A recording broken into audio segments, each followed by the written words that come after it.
సత్య ప్రమాణము తప్పకుండా నెరవేర్చును. చేసిన సత్య ప్రమాణము తప్పకుండా నెరవేర్చును. ఎంతటి ధన్యత నీది, నీలాంటి రాజ్యమేది.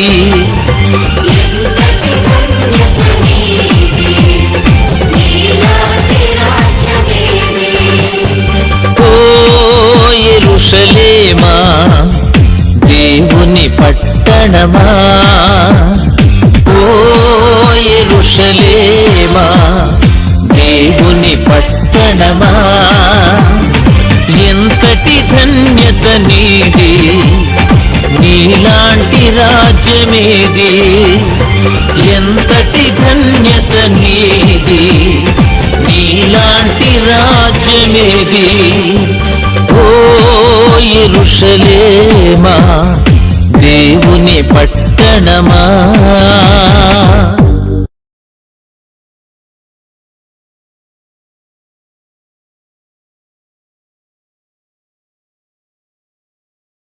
ఈ అధ్యాయంలో నెహెమ్యా అనే పెద్ద ఉన్నాడు. ఏమండి, చాలా బాధ కలిగి, ఏమండి, ఎంతో అతను మామూలు ఉద్యోగస్తుడు కాదు. ఎక్కడ పనిచేసేవాడు? రాజుగారి స్నేహితుడు. రాజుగారి ఎదురుగా ఆ మాట ఈ మాట ఎవరిని పెడతారు? బోరు కొట్టేవాళ్ళని, పనికి మాలి వాళ్ళని ఏమండి పెడతారా? ఆ రాజుకు తగ్గ మనిషినే పెడతారు. మాట్లాడితే ఏదైనా విషయాలు తెలుసుకుంటే ఎవరిని అడుగుతాడు? దగ్గరున్న వాళ్ళని అడుగుతారు. పైగా పక్కనే ఉండి ఆ గిన్నె అందిస్తూ, ఆ పళ్ళు అందిస్తూ ఉంటారన్నమాట. ఏమండి, ఇతను రాజు యొక్క స్నేహితుడు, గిన్నె అందించే ఉద్యోగస్తుడు. ఈయన చాలా వేదన చెందుతూ ఉపవాసం ఉండి ప్రార్థన చేశాడు. ఎవరి నిమిత్తము? కూతురు పెళ్లి నిమిత్తమా? చెప్పండి, ఎవరి నిమిత్తము? దేవుని స్తోత్ర. అప్పు తీరాలనా? ఏబు తన చుట్టూ, తన పిల్లల చుట్టూ కంచి వేసుకున్నాడు. తన నిమిత్తము, తన పిల్లల నిమిత్తము ప్రార్థన చేశాడు. అది చేసిన కొద్దిగా మంచిదే పని, ఏమండి. కానీ నెహెమ్యా గారు ఇంకెంత మంచిలోకి వెళ్ళారో తెలుసండి. తన గురించి ప్రార్థన కాదు. ఈ ప్రార్థన మనం చూద్దాం. ఈ ప్రార్థనతో 3 అధ్యాయాలు చూద్దాం. ప్రకటన గ్రంథము 4వ అధ్యాయం. ఇక్కడ స్ఫటికము వంటి సముద్రము, అది నీరే గాని మునగరు మాట. అంటే గాజులాగా ఉంటుందండి. అమ్మ వింటున్నారా? ఎలా ఉంటది సముద్రము? గాజులా, అంటే దాని మీద నడిచేస్తారన్నమాట. స్ఫటికం వంటి సముద్రము. అక్కడ సింహాసనమై ఉంది. ఆ సింహాసనం చుట్టూ ఇంద్రధనుసు ఉంది. దానికి ఎదురుగా అర్ధచంద్రాకారంలో 24 మంది పెద్దలు కూర్చున్నారు. అర్థమవుతుందండి. ఇది ఎడమ చేత్తో నెహెమ్యా పట్టుకుంటే, కుడి చేత్తో ప్రకటన గ్రంథం 4వ అధ్యాయం పట్టుకున్నారు. మీ 2 బెత్నెలను తీసుకొచ్చి కుమారుడు భాగంలోని యోహాను సువార్త 8వ అధ్యాయంలో పెట్టాలి. కాబట్టి అండి, ఇక్కడ 24 మంది పెద్దలు ఉన్నారు. ఈ పెద్దలు దేవునితో చర్చిస్తున్నారు, గణపరుస్తున్నారు. వారు అంటారు, నువ్వు మాత్రమే పవిత్రుడు, నువ్వు మాత్రమే యోగ్యుడు, భూత భవిష్యత్ వర్తమాన కాలంలో దేవా నువ్వు మాత్రమే పవిత్రుడు అని తమ కిరీటాలు పడవేశారు. ఏం చేశారండి? పడవేసి ఆయనకి సాగిలా పడ్డారు. సరే, ఇంకో పెద్దలు ఉన్నారు ఇక్కడ. యోహాను సువార్త 8వ అధ్యాయంలో పెద్దలు ఉన్నారు. వీళ్ళు శాస్త్రులు, పరిచయులు. ఎవరండి వీళ్ళు? శాస్త్రులు, పరిచయులు. ఈ పెద్దలు ఏం చేస్తున్నారు? ఉపవాసం ఉండి ఎవరి కోసం ప్రార్థన చేస్తున్నారా? ఏమండి, ఎవరికైనా ప్రార్థన చేస్తున్నారా?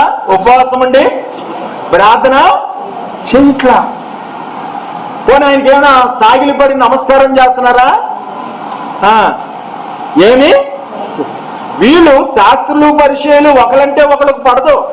ఒకరు పునరుద్ధానం ఉందంటారు, ఒకరు పునరుద్ధానము వాదన. సత్యాన్ని వదిలివేసి భిన్నత్వాన్ని కూడా బోధిస్తుంటారు వీళ్ళు.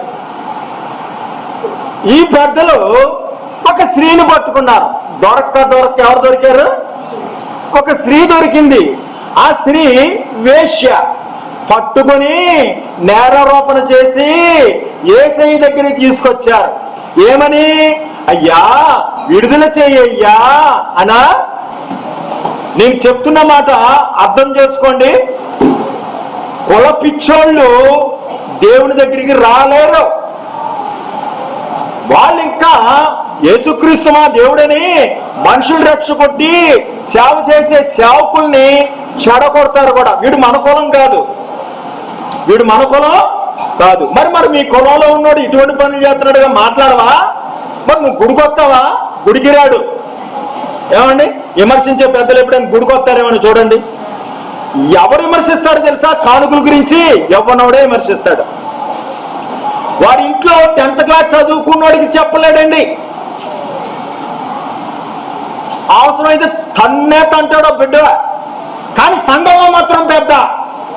మన సంఘంలో అలా లేకపోవచ్చు, కానీ ఉన్నాయా లేవా? తాగుబోతులు తాక్కుంటూ కూడా తూక్కుంటూ కూడా. ఒక ఆయన కాజేశాడు ₹1,00,000.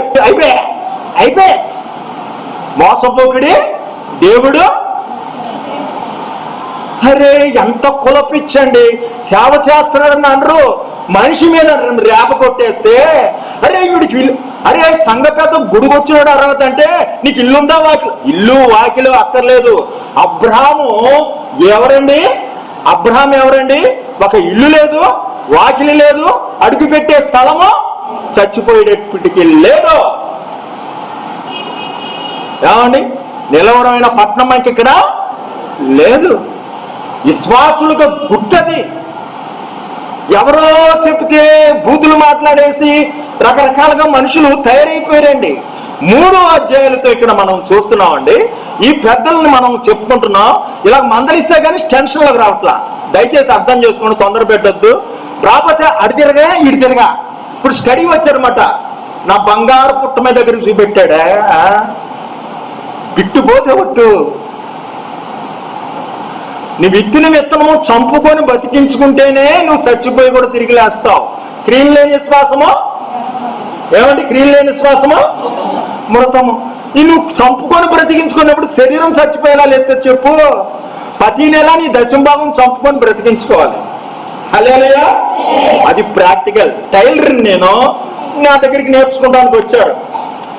అమ్మా టైలర్ నేను నేర్చుకుంటాను. ఏ జంతువులతో పోల్చాడు? కొమ్ములు గల కొమ్ము.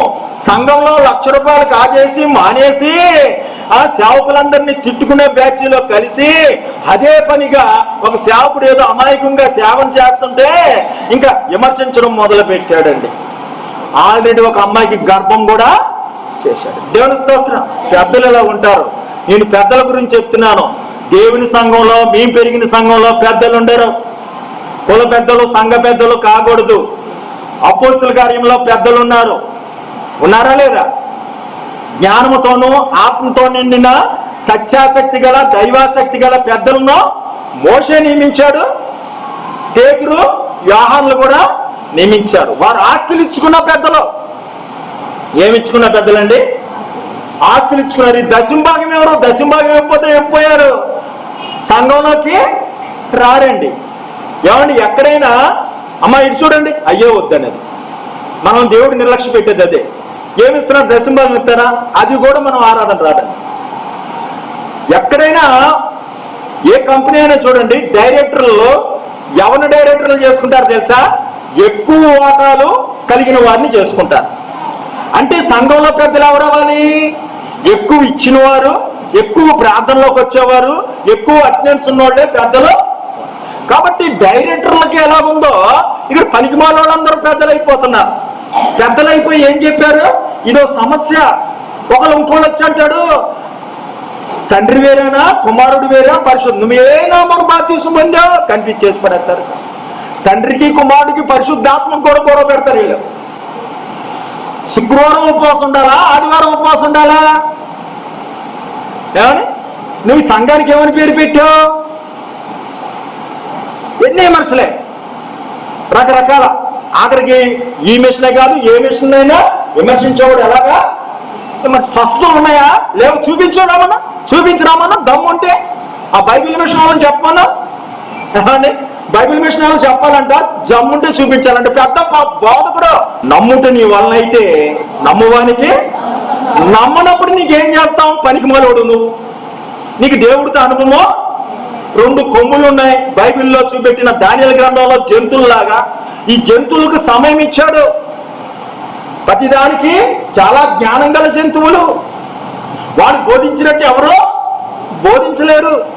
పేతురు విద్య లేని పామరుడైనప్పటికీ ఒక్క బోధకే ఏమండి వేలాది మంది, ఏమండి ఒకసారి 3000 మంది, ఒకసారి 5000 మంది మారారు. దేవుని స్తోత్రం.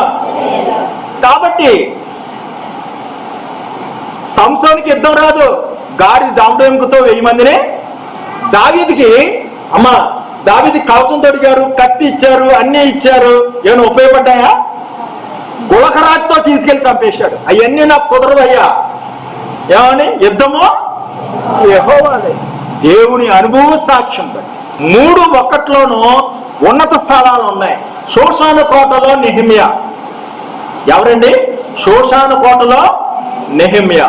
ఇంకో ఉన్నత స్థలము ఒలీవల కొండ. ఎవరెక్కారు? యేసయ్య ఎక్కాడు. దేవుని స్తోత్రం. మొదట వచనాలు చూసుకోండి. ఇక్కడ పరలోకము తెరవబడి, ఎక్కడండి? పరలోక ద్వారము తెరవబడి. పరలోకము, ఇక్కడ ఒలీవల కొండ, ఇక్కడ షోషాను ఉన్నత స్థలాలు. దేవుని స్తోత్రం. రెండవది ఆత్మవశుడినై నేను ఎక్కడికి? పరలోకానికి కొనుకోబడితే అక్కడ 2వ వచనం చదవమా. నెహెమ్యా గ్రంథం యోహాను సువార్తలో 2వ వచనం 2:3 చదవాలండి. ఇక్కడ 2వ వచనం యోహాను సువార్తలో 2వ వచనం ఏముంటది? చదవండి. సరిగ్గా కనబట్ల అమ్మా. 8వ అధ్యాయం 2వ వచనం. తెల్లవారుగానే యేసుక్రీస్తు దేవాలయం రాక, అంటే ఒలీవల కొండ నుంచి దేవాలయానికి వచ్చాడు. ప్రజలందరూ ఇక్కడ వచ్చారు, అక్కడ వచ్చారు, ఇక్కడ వచ్చారు. అక్కడ యోహాను పరలోకానికి వచ్చాడు, ఇక్కడ షోషాను కోటలోకి శ్రమ నొందిన వారు వచ్చారు, ఇక్కడ ప్రజలందరూ యేసుని దగ్గరికి వచ్చారు. 3వ వచనాల్లో వైభవం ఉంటది. ఈ 3వ వచనం యోహాను వచనంలో గాని ఏమంటాడు? వ్యభిచారం చేత పట్టబడిన స్త్రీ. ఎంత అవమానం, ఎంత విలువ మాట అండి. ఎంత వ్యభిచారం చేత పట్టబడిందంటే, వ్యభిచారం చేత పట్టబడిన స్త్రీ ఎవరనుకున్నారు? యెరూషలేం. యెరూషలేమును పాడు చేశాడు బబులోను రాజు. పట్టబడింది. యెరూషలేం క్షేమం కోరువారు వర్ధిల్లుదురు. భూరాజులు ఏమని ఆ మహావేషతో వ్యభిచారం చేస్తున్నారు, మద్యం పట్టించేస్తున్నారంట. ఆ మహావేష మద్యం పట్టించి వ్యభిచారం చేపిస్తుందంట. యెరూషలేమును కూడా చేర్చారంట.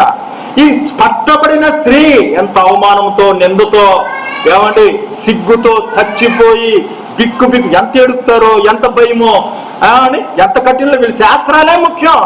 ఎదరోడు బాధ వీరికి లాగరదము. దేర్ఫోర్ ఏమని? కూర్చుంటే మరస, నుంచుంటే మరస.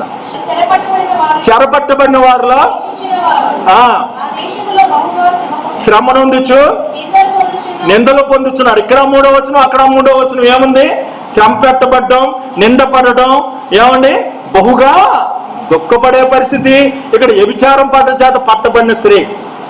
సరే, ఆ 3వ వచనం చెప్తే, యోహాను రాసిన పత్రికలో 3వ వచనం చెప్తే మీరు ఏమంటారంటే, దేవుడికే హాయిగా ఉన్నాడు, ఈ మానవుడే బాధలు పడుతున్నారు అంటారు. కానీ అక్కడ వైభవము, ఈయన వైభవం దుస్థితి మాట. మానవుడి పరిస్థితి దుస్థితి.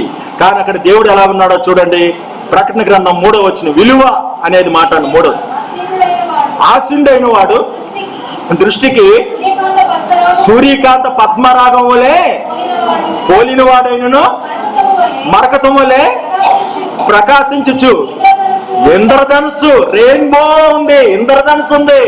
అందరూ పాపము చేసి దేవుడు అనుగ్రహించి ఈ మహిమను పోగొట్టుకున్నారు. దేవుని స్తోత్రం. మానవుడు ఇలా ఉంటే దేవుడికి ఏమైనా శాంతి ఉందా? దేవుడు మన పక్షం ఉండగా విరోధి ఎవడు? విరోధి ఎవడు? శిక్షించేవాడు ఎవడు? శాస్త్రులు పరిశీల. మరి ఎలా తప్పించాలి? కరవమంటే కప్ప కోపం, ఎడమంటే పావుకి. ఇప్పుడు ఈయన తప్పించుకోవాలి, ఆవుని తప్పించుకోవాలి. అర్థమవుతుందండి? శోధన. 4వ వచనంలో నెహెమ్యా ఏం చేశాడో చూడండి. ఈ మాటలు విన్నప్పుడు కూర్చుండి కొన్ని దినములు దుఃఖముతో ఉపవాసం ఉండి. అర్థమైందండి? కొన్ని దినాలు దుఃఖముతో ఎవరి కోసము ఏమని ప్రార్థన చేస్తాడు తెలుసా? నేను పాపిని, నా ఇంటి వారు పాపం. అరే మీరు పాపం చేసిన ఒప్పుకోరు. మా పిల్లడు ఎలా చేస్తాడా? మా పిల్లని ఎందుకన్నారు? కొంతమంది బాధ కలుగుద్ది తల్లిదండ్రులకి. నేను పాపిని, నా ఇంటి వారు సంఘం కాదు, నేను పాపిని. నిజంగా కొంతమంది కుళ్ళిపోతానంత మేదేసుకోవడానికి అంటారేమో, కానీ అలాగే వేసుకోవాలా మా మీదకి సూటుపోటు మాటలతో దెప్పు పడతానికి కాదు. కానీ నేను పాపిని, నా ఇంటి వారు పాపులని ఉపవాసం ఉండి, అరే రాజుగారు అడుగుతారు, తల తీసేస్తాడు అవసరమైతే. ఏమని అసలే ఏంటండి, రాణిగారే దగ్గరికి వెళ్తారని జరుగుతుంది, పేక తీసేద్దాం ఎస్తేరం జరుగుతుంది అందగెత్తే. మరి నెహెమ్యా సంగతి ఏంటి? డ్యూటీ సెలవు వెళ్దంట, తను పాపంట కూర్చున్నాడంట. మన భక్తి అక్కాచమ్మ, మా ఇంటి మనిషి, మా లక్ష్యమైన సొమలకి ఎలా ఉందో ప్రేమించుకున్నారా? ఇది మన క్షేమం. వచ్చే వారం ఏమవుతారా? అది మన క్షేమం. ఏం జరిగిందో ఎవరన్నా కనుక్కున్నాడు తెలుసండి. అతనికి ఏమి నష్టమేమీ లేదు. దేవుని స్తోత్రం. ఇక్కడ కూడా 4వ వచనం చూస్తున్నారా? ఏముంటుందండి?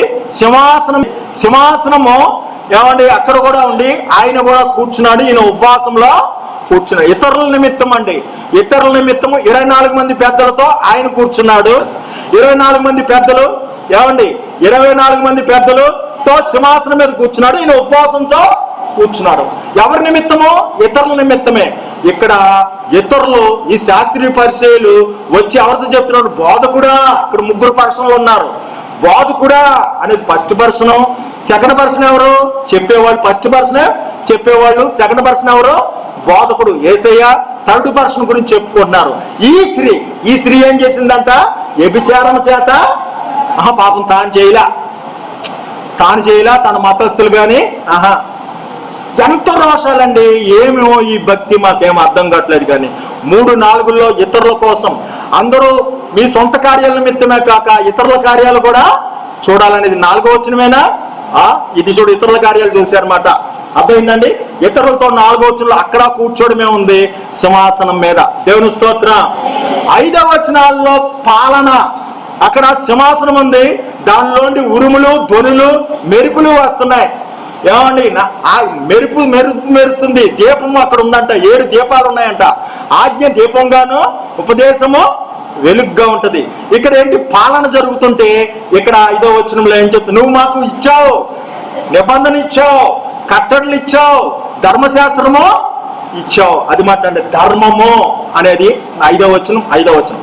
ఇక్కడ కూడా ధర్మశాస్త్రం, మోషే ధర్మశాస్త్రం మేము మీరైతమే అని నెహెమ్యా గ్రంథంలో చెప్తే, ఇక్కడ కూడా 5వ వచనంలో ఏమంటారంటే వాళ్ళు యోహాను సువార్తలో 5వ వచనము, ఇదిగోండి మోషే నియమించిన ధర్మశాస్త్రం ప్రకారము ఈమెని రాళ్లతో, ఇక్కడ మోషే ధర్మశాస్త్రం అంటే అక్కడ మోషే ధర్మశాస్త్రం అని అక్కడ ధర్మపీఠం పెట్టి ఉరుములు, మెరుపులు, దీపాలు చెప్పారు. 6వ వచనంలో అక్కడ లోపల వెలుపట కన్నులు కలగా ఏమండి జీవులు ఉన్నాయంట. ఏమున్నాయి? లోపల వెలుపట కన్నులు కలగా జీవులు ఉన్నాయి. అక్కడ 6వ వచనంలో కరెక్ట్ గా చూడండి, దేవా దృష్టించుము అని ఉంటుంది. చూసుకోండి ఎక్కడుంది నెహెమ్యా గ్రంథంలో 6వ వచనము, దేవా దృష్టించుము. ఇక్కడ 6వ వచనం పరిశోధించడానికి ఉన్నారంట. ఇక్కడ ఆయన ఏవో రాయిచున్నాడంట. రాయిచున్నది స్ఫటికమంటి సముద్రంతో అలా పోర్చొచ్చు. ఇక్కడ కూడా గ్రహింపు నిమిత్తమే. 6వ వచనము స్వభావాలండి. ప్రకటన గ్రంథంలో ఉంది స్వభావాలు. సింహం వంటి స్వభావము, ఏమండి ఎద్దు వంటి స్వభావము, ఇంకేంటండి మనిషి వంటి స్వభావము, ఇంకేమంటే పక్షి వంటి. ఇక్కడ ఎలా ప్రవర్తించారంటే వారి స్వభావం మేము బహు అసహ్యంగా ప్రవర్తించదని నెహెమ్యా ఒప్పుకుంటున్నారు. చూసుకోండి ఎలా ఉన్నారు. అసహ్యత ఇవన్నీ ఎందుకు వచ్చినాయి? జంతు ప్రవర్తన కూడా చేశారు. ఇక్కడ వారు మానక మరి ఇంకా పట్టుదలతో అడుగుతున్నారంట. అసహ్యతగా మేము ఉన్నామన్నట్టు అక్కడ 7వ వచనంలో ఏముంది? ఇక్కడ యోహాను సువార్తలో వారు పట్టుబడి ఇంకా అడుగుతున్నారు. సిగ్గులేదు, వాళ్ళు చదవట్లా, నటిస్తున్నారు. కింద రాస్తుంది చదవట్లా, నటించి మానక చేయి పట్టుకొని అడిగితే పట్టుబడి అడగ్గా ఏమన్నాడు అండి? 8వ వచనంలో ఏమన్నారు? ఆయన ఏమో రాయిచుండి నన్ను చెప్పింది. 8వ వచనంలో చదవండి. యోహాను సువార్తలో 8వ వచనము, మరలా వంగి నేల మీద, ఇక్కడ మరలా వంగి నేల మీద రాస్తున్నాడు. చెప్పి మీలో పాపం లేనోడు ఎవరో వారే రాయే. కాబట్టి అందరూ అసహ్యమే, నీతిమంతుడు లేడు ఒక్కడు, పాపం లేనోడు కొట్టాలి. అందరము అసహ్యకరమైన ప్రవర్తన.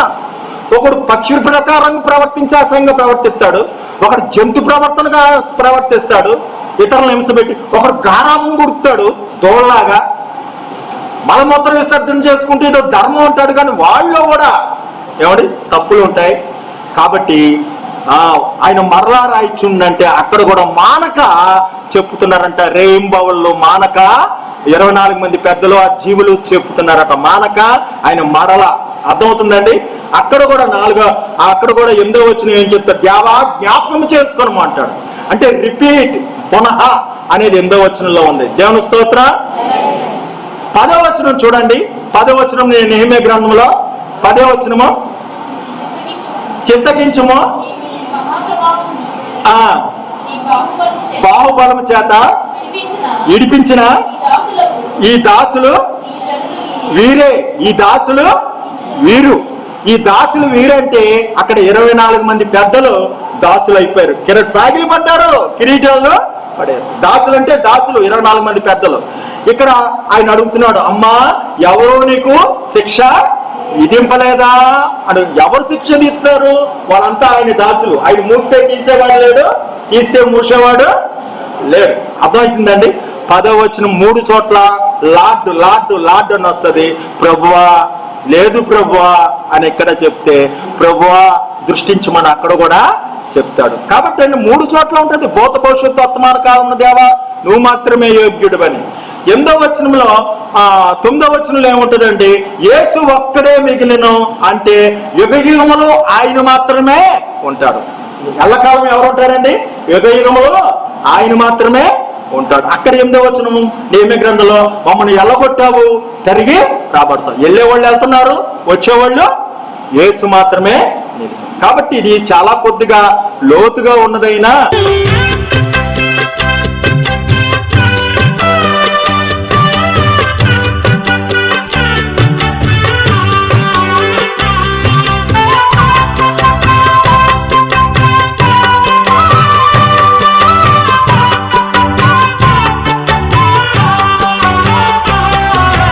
యెరూషలేమా ఓ యెరూషలేమా, పరిశుద్ధ పట్టణమా, ప్రియుని సంగమా, పరిమళించుచు నీవు ఫలించుము.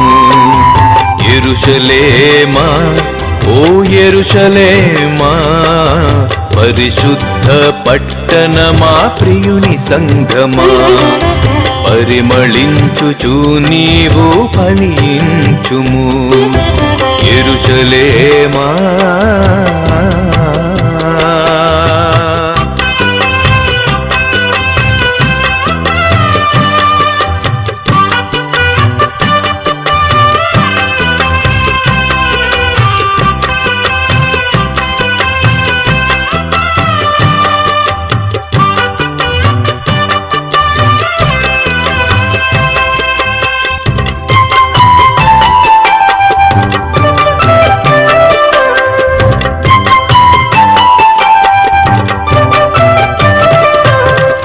భాగ్యరాశివి నీవు, సౌందర్య రూపివి అందరిలో. సౌభాగ్యరాశివి నీవు, సౌందర్య రూపివి అందరిలో. సమాధానపురము నీ పేరు, సర్వాధికారి నిను కోరే.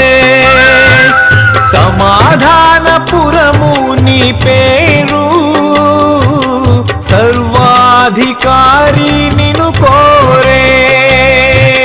సర్వాధికారి నిను కోరే.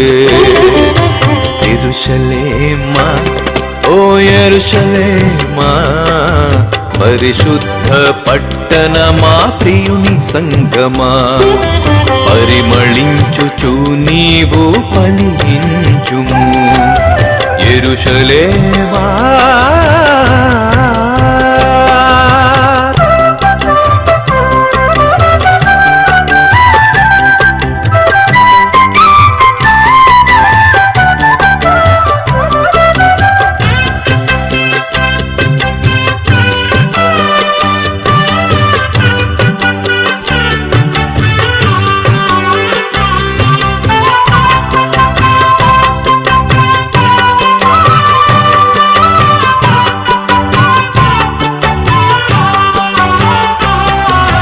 పరిశుద్ధతయే నీ పునాది, ప్రీతికరము నీ గుమ్మములు. పరిశుద్ధతయే నీ పునాది, ప్రీతికరము నీ గుమ్మములు.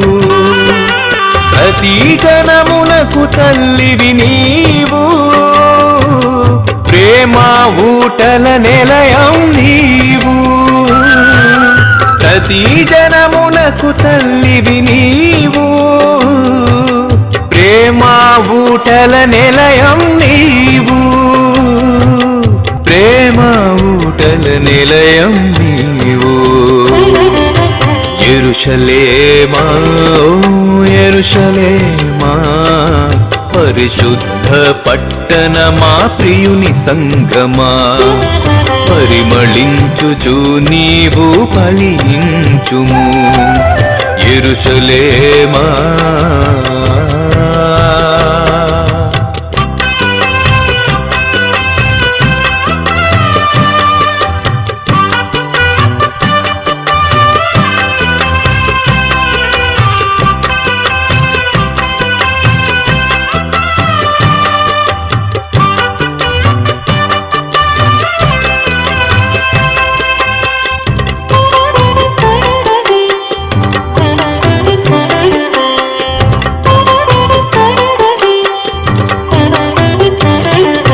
శ్రమలే నీకు అలంకారము, సిలువే నీకు అతిశయము. శ్రమలే నీకు అలంకారము, సిలువే నీకు అతిశయము. స్తుతి స్తోత్ర గీతములు పాడుమా, శ్రీ యేసు రాజే నీ మెస్సయ్యా. స్తుతి స్తోత్ర గీతములు పాడుమా, శ్రీ యేసు రాజే నీ మెస్సయ్యా. శ్రీ యేసు రాజే నీ మెస్సయ్యా. యెరూషలేమా ఓ యెరూషలేమా, పరిశుద్ధ పట్టణమా ప్రియుని సంగమా. పరిమళించుచు నీవు ఫలించుము యెరూషలేమా ఓ యెరూషలేమా. పరిశుద్ధ పట్టణమా ప్రియుని సంగమా. పరిమళించుచు నీవు ఫలి